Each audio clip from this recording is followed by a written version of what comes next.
Two years. 2 long years I've waited for this. I've been dying to see the continuation of the Mystery Skulls animated series, and now that it's finally out, I was totally blown away! Hellbent is levels above the last 2 installments in just about every way I can think of. Firstly, the character designs, the lighting, and the backdrops look so fantastic and detailed. Compared to Ghost and Freaking Out, the difference in quality is night and day. Just look at that beautiful sky and the scenery, for example. Even the story is improved. There was so much, in fact, that Ben couldn't even fit it all into one song. The animation starts out with another tune by Mystery Skulls called Every Note, which has lyrics of being sold out and how much it hurts. I wonder why that was put in here. Ooh, and the suspense! The tension rising as the music slowly crescendos and grows higher in pitch at the beginning. I was nearly falling out of my seat! Oh, Lewis. Lewis is coming. Oh no.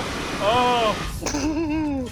On the topic of sound, the sound design is so superb. From the subtle snoring of Vivi, the soft sighs from Arthur, to the gentle whirring of his mechanical arm moving, the whole intro is filled with little detailed sound effects. They even changed to match the location. When outside, everything fights against the windy backdrop. And when inside the van, all the sound has a tinny echo tone to it. Props to Strelok for those fantastic additions. You know what? The entire team deserves as much praise as they can get. Good on you guys. I'm so glad to see Ben and his friends grow and prosper, especially with how awful YouTube's system is nowadays for artists. Well, looking back at my own videos, I feel like I too have grown a lot since then.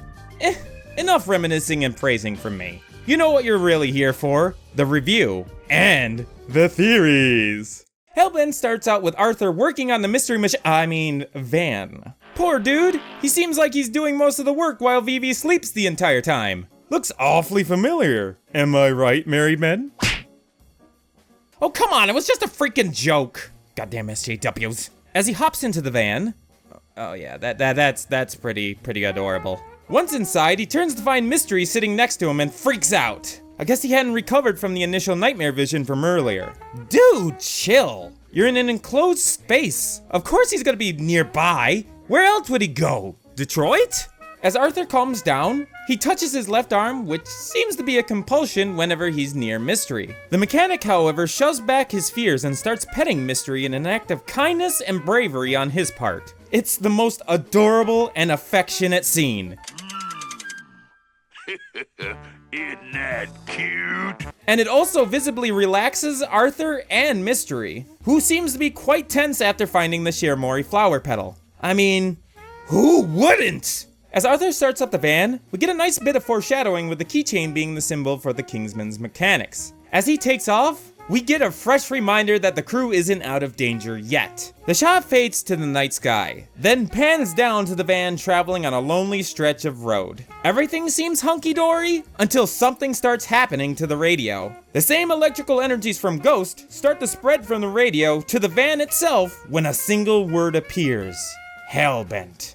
As if hit by an EMP blast, the van shuts off and begins to slow down, much to Arthur's dismay. Before he can even begin to question what's happening, he sees something in his rearview mirror. As Arthur takes a closer look, he sees a huge Mack truck is barreling down towards them and begins to panic, trying the key over and over again.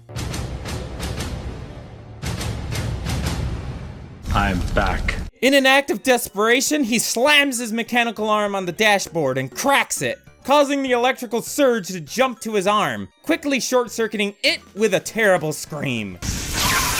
Again, there's no time to think as a terrifying silhouette creeps up on the Mystery Skulls crew. As Arthur notices this, he goes full Mad Max as he slams the pedal to the floor. Quickly giving chase, Lewis follows behind them with that monster of a truck. During the chaos, Vivi starts to come too, but her bat comes slamming down on her head, sending her promptly back to Betty by Land. This poor girl can't catch a break, huh?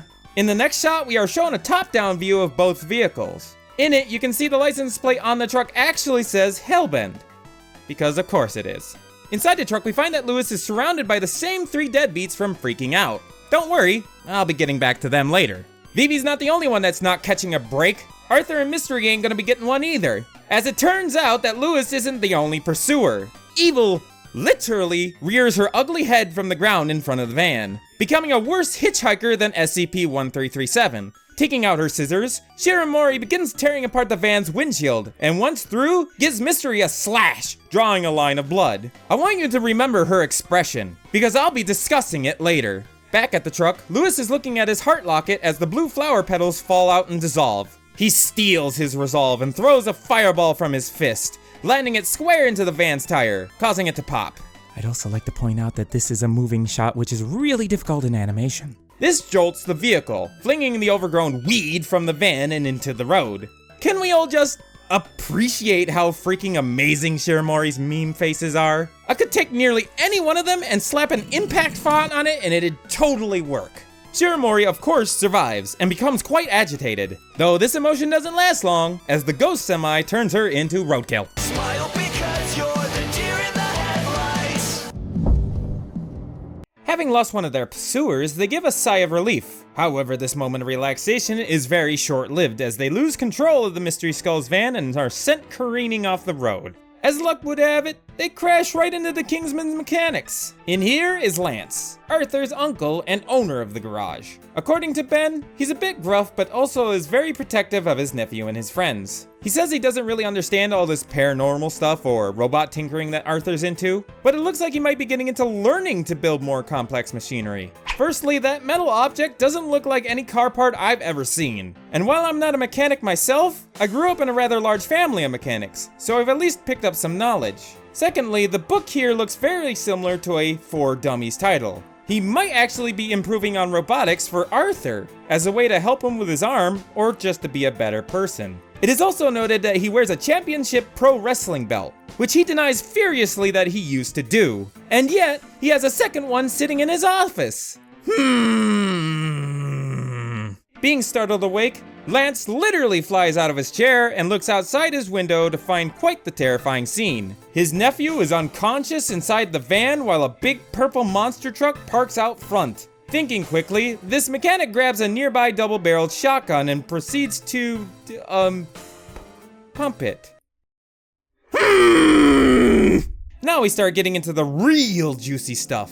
As both Lewis and Shiramori arrive, images start flashing in the background to the beat during this tense scene. As the music grows more frantic and a female singer joins in the background, the song alternates between the two singing vocalists, at the same time as we alternate between the two Hellbent characters. The first flashback image is Lewis when he was still alive at the Pepper Paradiso, a restaurant he was working at as a waiter. I believe this was from Lewis's perspective due to the way Arthur looks in these images. We see a happy Vivi and Mystery, but Arthur looks glum as he looks over his shoulder at Lewis. With Shiramori, hers is a tale we have not yet heard, so this is all new lore. Her first one shows Mystery in his kitsune form, standing above a familiar-looking flower. The plant itself is glowing, so it's possible it had magical properties, which is why Mystery was drawn to it. The forest looks to be either very spooky or possibly dying, as there isn't much growing on the trees, and we only see some underbrush here and there. Lewis tags back in with him holding onto Vivi, carrying her in his arms lovingly as he wears an apron.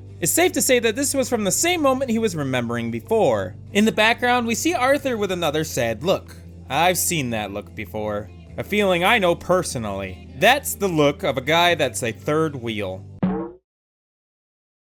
Don't you dare! Goddamn fangirls! Anyways, Lewis must have noticed this as well if this is how he perceives things. After his death, he must have looked back on their relationship to understand Arthur's supposed reasoning behind his attack. We turn back to good old Shrub Face as she pops out of the ground. Her background shows Mystery's paw hovering over the plant, droplets of blood pouring over it, corrupting it with his magical essence. Here it is, the true reason she's chasing him down. It's not for revenge or hatred, she wants his blood! Just look at the way she stares at him in this scene. An evil grin more akin to an obsessed person about to get what they want than an angry person seeking to kill. She had a similar expression back at the van as well. Her eyes were even trained on that line of blood, and her reaction was immediately like a drug addict about to get their next fix. There's even lyrics in the song itself to help support this. Hellbent on drugs 'cause they turn you on. As the two approach their prey, we get a flashback to Lewis being pushed off the edge of the cliff back in Ghost. However, as you can see, from his perspective, he only saw a crazy grin and a look of malice in Arthur's eye. He never saw that poor Arthur was being possessed, because how could he? It was over in only a second, and then he was falling into an abyss. I feel like I'm falling. Seems like I'm falling. Over on the other side of the van, Shiramori approaches as we get a glimpse of a brand new character in her flashback. A blue-haired ninja, or in the proper term, kunoichi, standing before Mystery, who lounges about in a blue tree. Mystery grins triumphantly and mischievously down at the unknown girl, who is trapped by the roots of the magically changed forest. This seems like it's much later since the last two Shiramori flashbacks, now that there's an entire forest of these strange plants. Below him, you can see a samurai helmet as well as a katana, and on several trees there are arrows scattered among them. Hazarding a guess, I would say that Mystery's been luring people and warriors to their deaths here, using the Shiramori trees to trap them before killing them. He was probably feeding the trees or Shiramori herself with the blood of these victims. They were twisted by this vital fluid, so they probably needed it to survive or grow stronger. It'd be in an agreement between the two of them. The Kitsune supplied her with blood, and in turn the forest would protect him. Now back to the girl. Maybe she fell for the same trap, or perhaps she's here to stop Mystery. There could also be more to this story than meets the eye than just fighting an evil spirit. Maybe she needs the magic of a kitsune to help her family or village. Back at the Purple Poltergeist, we get one last flashback. Many would consider this one unimportant. It is to me. Here we see Lewis at the bottom of the cavern that he died in, having now become a ghost. Now, I am confident this moment is very crucial to the story, more so than just Lewis becoming his specter form. If you remember my last theory video, I claimed that he could have been into magic before passing away. If you haven't, go watch it. Links in the description. After seeing this image, I am 100% positive he did. Back in the One of Us announcement, we saw Lewis holding onto two deadbeats. Looks familiar, doesn't it?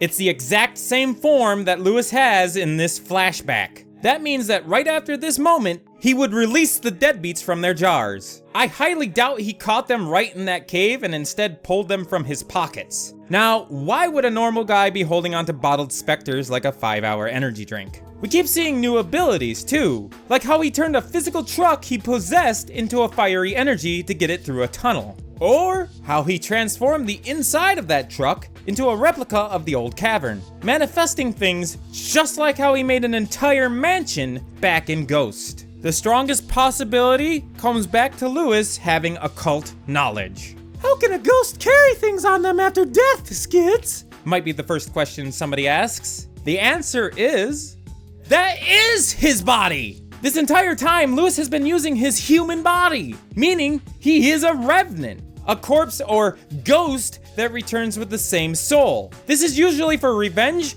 or to haunt the living. Though revenants are usually rotting dead bodies, I don't think Ben wanted to disgust people and keep it closer to its inspired media, Scooby-Doo. Lewis does share one trait with them though, powerful glowing eyes. I know he's been using his body, because back in Freaking Out, I mentioned that there were several locations mapped out on Arthur's computer. Many of them images of Lewis's head with question marks, as though Arthur's been searching for him. Why? You know, I keep asking questions and it feels like this is turning into a pop quiz. Anyways, it's because there was no body found at the bottom of that cave. I had theorized back then that Arthur knew about Lewis turning into a spirit, but later on in Hellbent, he reveals himself to him. The reaction from this was pure shock. Arthur thought he was alive. He's so spellbound by this information that he doesn't even start screaming as he falls towards a pit of spikes.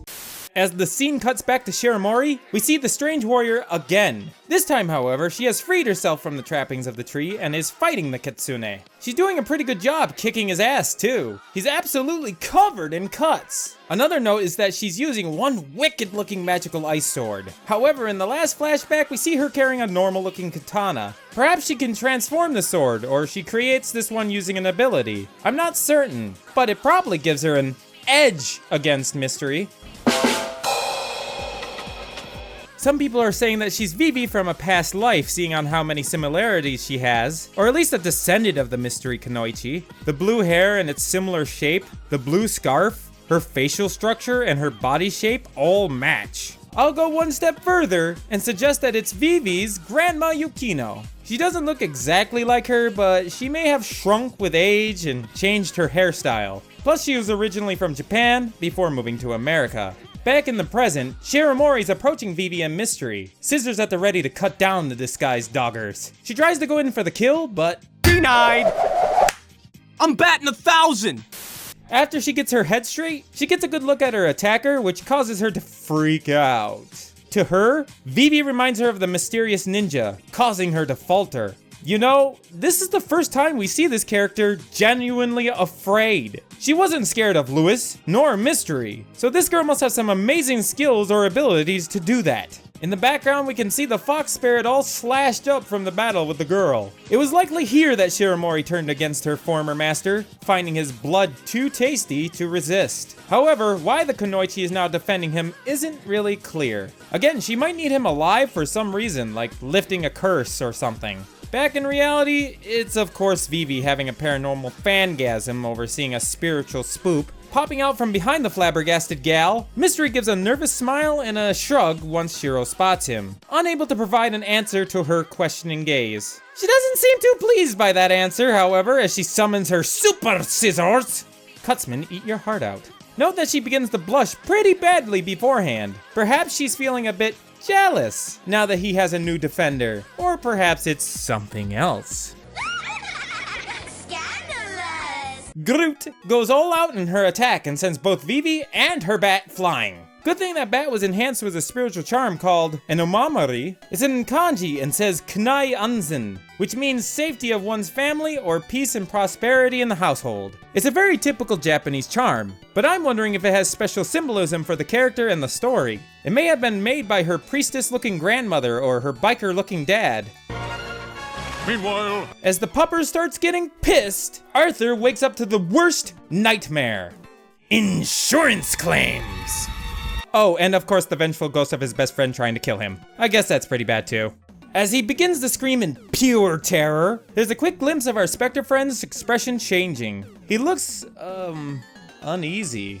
Nervous even. Definitely not the look of somebody determined to kill another. In fact, he seems to be constantly pushing himself to do these sort of things, like always looking at his heart or touching it for strength. That look lasts for about a whole second before he chucks Arthur into the back of the truck like a sack of potatoes, falling into the darkness as a glaring Lewis stands above him. Wow, that's freaking intimidating. He touches down onto a red carpet to the greatest show on earth, the cave where Lewis died in. The deadbeats make another appearance as they scare the yellow mechanic into running for his life, being chased and guided to the cliff edge where it all began. Nearly running off the edge, he begins windmilling enough to confuse even Don Quixote. Just as it seems like he's narrowly avoided death, somebody has a bone to pick with him. Snatching the smaller dude up, Lewis carries him with a single hand and dangles Arthur over the edge. As he kicks and struggles, his metal arm begins to move again as the effects wear off. Lewis finally reveals his true face and lets go of his best friend. As he begins his plummet, the screen splits into 5 sections with our main cast members. Shiramori prepares to strike down the fallen Vivi, as Mystery starts to transform into his Kitsune form. Meanwhile, Lewis's instant regret is plain to see. His eyes reflect a "what have I done?" feel while his heart shatters. In Ghost, it went slightly blue and the cracks were minor. Here, it's far worse, and the colors and cracks show that he hurt himself badly. Leaving us on a literal cliffhanger, the animation cuts to a last logo at the end, just like in Freaking Out. As with the other one, this is a clue from Mystery Ben about the future. The top half is several craggy stalagmites with a small star above it.